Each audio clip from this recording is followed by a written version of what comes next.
The period from independence to 1990 can be considered as the first stage, and second stage will be from 1990 till date. India adopted the policy of non-alignment in the context of the Cold War. As a result, priority was given to maintaining friendly relations with all nations and to taking the help required for development from different countries. Due to the policy of non alignment, India could get aid from both the superpowers. There was a lot of stress on improving or strengthening India's defense. The technology required for this was important. The technology required for this was imported. Soviet Union, France and Germany helped India in this matter. In this period, India had to face some challenges.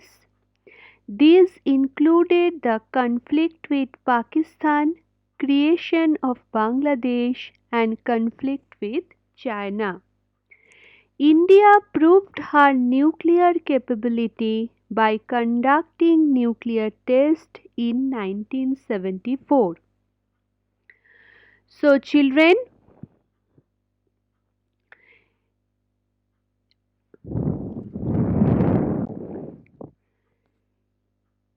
in the second stage, 1991 till date, India's foreign policy became more comprehensive and dynamic in the second stage.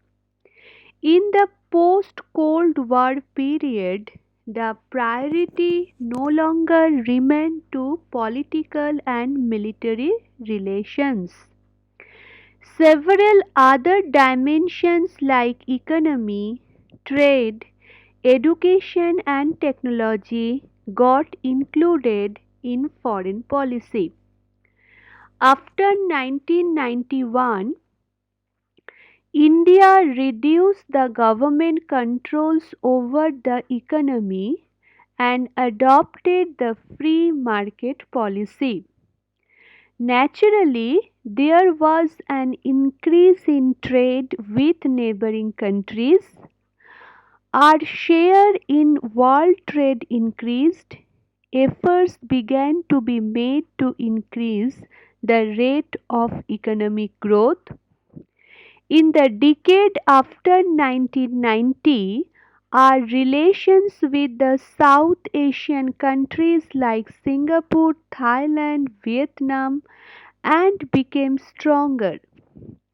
Our trade exchange with Israel, Japan, China, and European Union increased.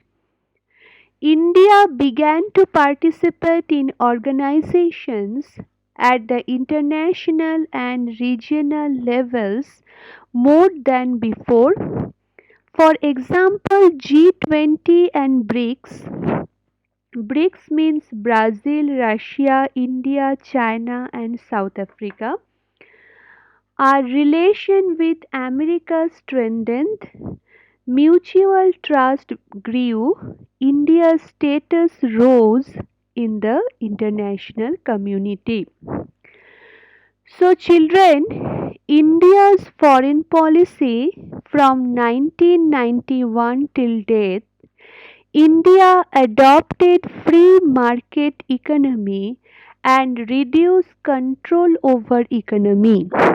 In the foreign policy, priority was accorded to economy, trade, education, and technology. There was an increase in trade with neighboring countries, and India's share in the world trade increased.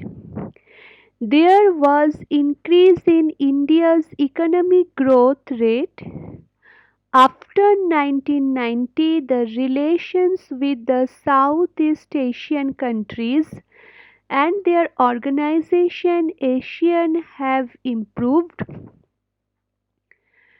Trade with Israel, Japan, China and European Union also increased.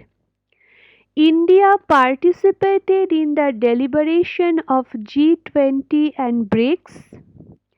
Relations with America have improved. There was increased in mutual trust on the international community at the status of India was elevated. So children, here you have come to know about India's foreign policy from 1991 till date. Here I want to tell you about economic growth rate. Economic growth is an increase in the capacity of an economy to produce goods and services compared from one hand of time to another. It, it can be measured in nominal or real terms, the latter of which adjusted for inflation. Traditionally, aggregate economic growth is measured in terms of gross national product or gross domestic product. Thorough metrics are sometimes used. In simple terms, economic growth refers to an increase in sorry, aggregate productivity. This means the average labor in a given economy becomes an average more productive. A growing or a more productive economy can make more goods and provide more services than before.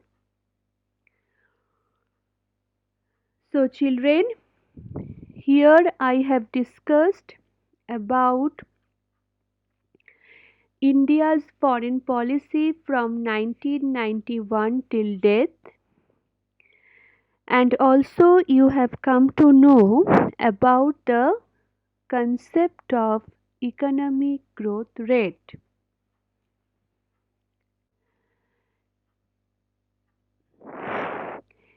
India's nuclear policy. India's nuclear policy is an important part of India's foreign policy. You must have studied the meaning of nuclear energy and its uses in subjects like history, geography, or chemistry. Having understood the importance of nuclear power, India undertook the nuclear agency program immediately after independence. For this, we established the Department of Atomic Energy and the Indian Atomic Energy Commission.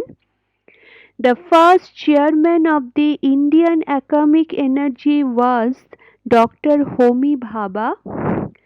Even through electricity generation was the main purpose behind the program. It also aimed at creating military capability. As a consequence of this, India conducted first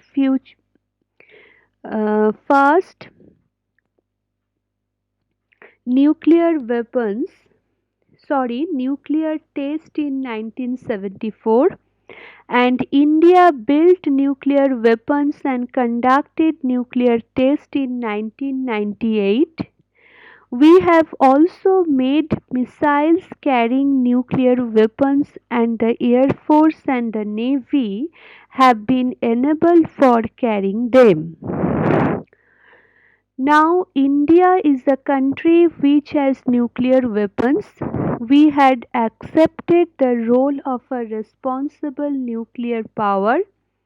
India has been consistently supporting efforts for disarmament because it is India's position that it should be peace and security in the world. So, children, India undertook the nuclear energy program immediately after independence.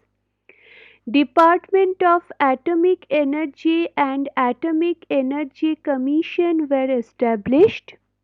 The generation of electricity being the main purpose, India wanted to create nuclear capability. India conducted first nuclear test in 1974 and second nuclear test in 1998. India has developed nuclear missiles and its force and the navy have been enabled for carrying them. Thus, India has become a nuclear state. So, children, here you have come to know about India's nuclear policy. Now, in this topic, what is discussed in your book, I covered each and every point. Mainly in this topic, you have come to know about India's foreign policy. Children, you came to know about the importance and what is the goal or meaning of India's foreign policy. Then I told you about national interest and foreign policy is drawn up to foster the national interest of defense and economic development. Then you came to know about the factors influencing foreign policy. Also, I discussed about the administrative factors. Then you came to know India's foreign policy and some more objectives of India's foreign policy. Today,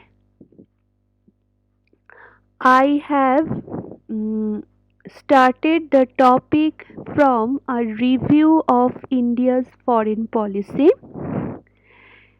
First, I have discussed about India's foreign policy, the early phase, and then the first stage and the second stage, how it was implemented, you have come to know in detail.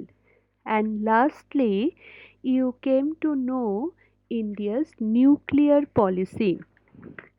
So, children, now each and everything related to foreign policy I have discussed here. Now it is your turn to read your textbook in detail.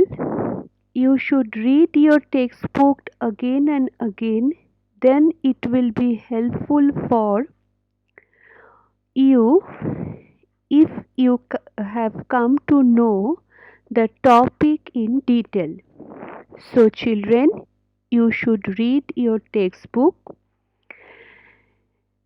If you read your textbook and listen to the video carefully, then it will be very easier for you to understand the topic.